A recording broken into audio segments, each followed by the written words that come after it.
इस वीडियो में हम बात करेंगे रिलेशनल अलजेब्रा में यूनियन ऑपरेशन की। तो इससे पहले हमने जो दो ऑपरेशन पढ़े थे, एक तो था सिलेक्शन ऑपरेशन और एक था प्रोजेक्शन ऑपरेशन।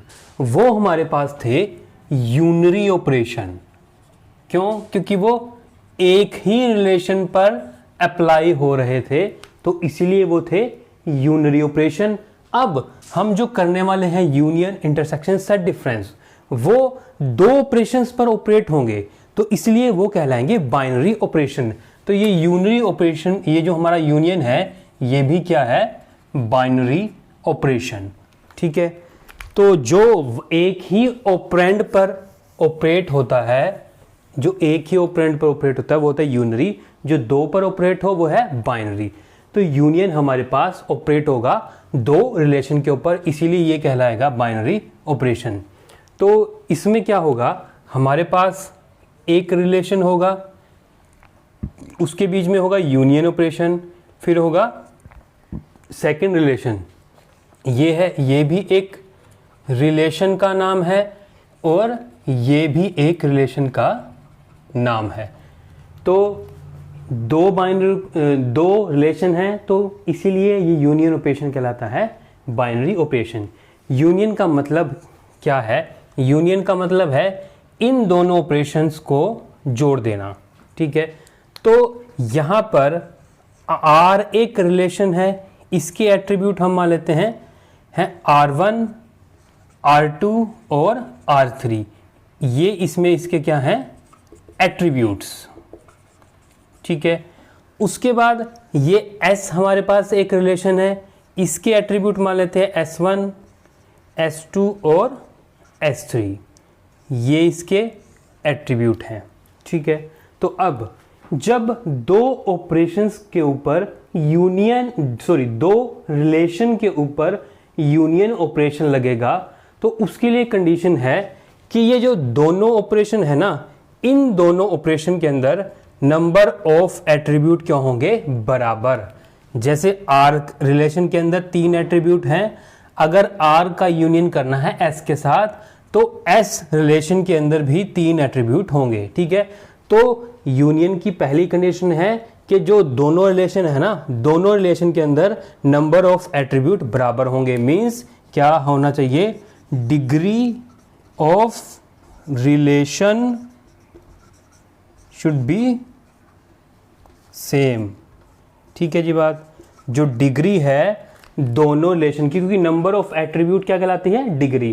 तो दोनों रिलेशन की डिग्री क्या होनी चाहिए? सेम। ये तो पहली कंडीशन है यूनियन अप्लाई करने के लिए।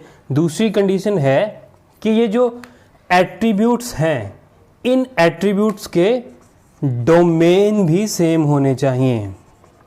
ठीक है। ये जो डोमेन है एट्रीब्यूट्स, डोमेन का मतलब क्या होता है कि ये जो एट्रीब्यूट्स हैं ये किस टाइप की वैल्यू रख सकते हैं अपने पास, वो होता है डोमेन। तो जो R1 का डोमेन है, मान लो R1 का डोमेन D1 है, तो इसके कोरस्पोंडिंग एट्रीब्यूट है S1, तो इसका डोमेन भी D1 होना चाहिए। अगर इसका डोमेन R2 का D2 है, तो इसके कोरस्पोंडिंग S2 का डोमेन भी D2 होना चाहिए।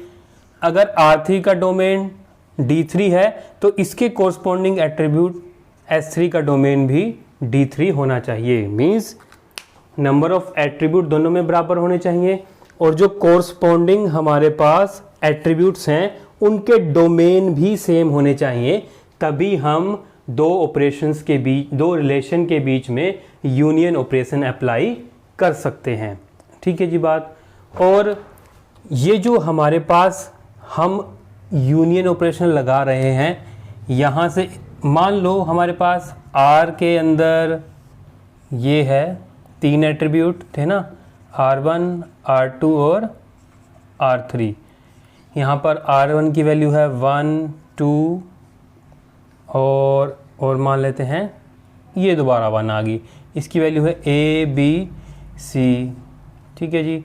इसकी वैल्यू हम मान लेते हैं W, X, Y।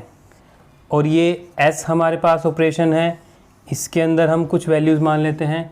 इसके एट्रीब्यूट हैं S1, S2 और S3। ठीक है। और इसके अंदर मान लेते हैं 1 और 3, ठीक है जी, ये मान लेते हैं 1 और 3, और इसके अंदर वैल्यू मान लेते हैं A और B, ठीक है, और इसके अंदर हम वैल्यू मान लेते हैं W और X मान लेते हैं। नंबर ऑफ एट्रीब्यूट 3 है, इसमें भी नंबर ऑफ एट्रीब्यूट 3 है।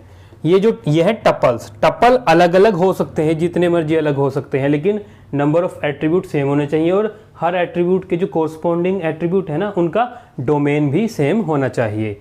तो अगर हम यहाँ पर अप्लाई करते हैं R यूनियन S, तो इसका मतलब क्या है? इसका मतलब है R के एट्रीब्यूट और S के एट्रीब्यूट दोनों को मिला देंगे,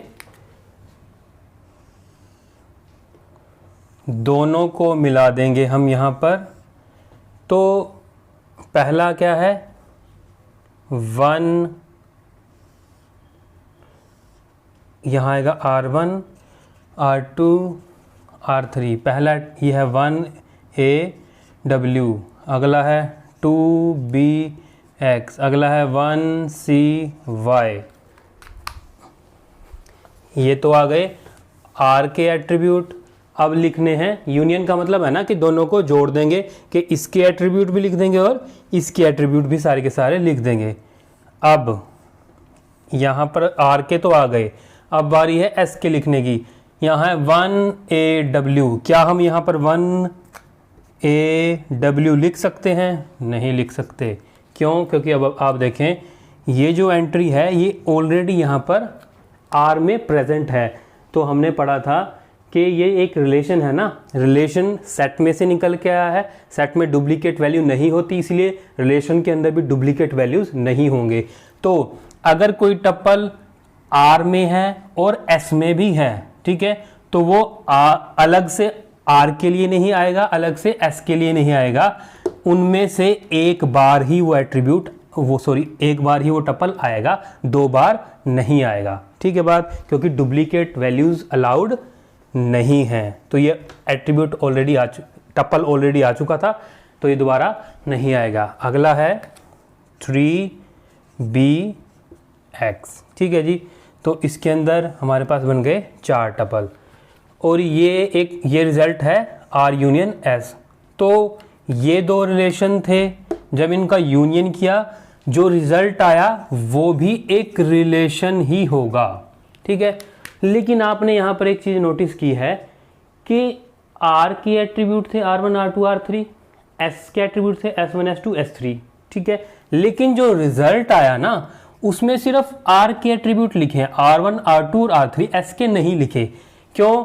क्योंकि जो यूनियन ऑपरेशन है ना, तो इस ऑपरेशन में क्या है, जो पहले वाला रिलेशन होता है ना, उसके जो एट्रीब्यूट हैं वही फाइनल रिजल्ट में आते हैं। ये बात भी इंपॉर्टेंट है, याद रखनी है कि R चाहे अगर S पहले लिख देते हम, तो फाइनल रिजल्ट में S के एट्रीब्यूट लिखे जाते हैं, ना कि R के। लेकिन यहाँ पर पहले R लिखा है, तो इसलिए R के एट्रीब्यूट आएंगे फाइनल रिजल्ट में, ठीक है। तो जो डिग्री इन दोनों की थी, रिजल्ट की डिग्री भी वही होगी, ठीक है जी बात। कार्डिनैलिटी का मतलब होता है नंबर ऑफ टपल। इसकी कार्डिनैलिटी 3 थी, इसकी 2 थी, इसकी क्या आई 4। कार्डिनैलिटी अलग हो सकती है, मतलब number of tuple actual relation में और फाइनल रिजल्ट में अलग अलग हो सकते हैं, लेकिन डिग्री दोनों की क्या होगी, तीनों की एक्चुअल में R, S और रिजल्ट, इन तीनों की डिग्री सेम होगी। तो ये हमारे पास था कि पहली कंडीशन थी कि दोनों के number of attribute means degree same होनी चाहिए, और कोरस्पॉन्डिंग एट्रीब्यूट्स के डोमेन सेम होने चाहिए। जो फाइनल रिजल्ट आएगा उसमें डुप्लीकेट वैल्यू अलाउड नहीं है, और जो एट्रीब्यूट्स के नेम आएंगे वो उसके आएंगे जो यूनियन से पहले रिलेशन होगा, ठीक है जी बात। तो ये था यूनियन ऑपरेशन। तो वीडियो अच्छी लगी है तो प्लीज़ लाइक करें, शेयर करें, चैनल को सब्सक्राइब करें, बेल आइकन को दबाएं नेक्स्ट नोटिफिकेशन के लिए। धन्यवाद।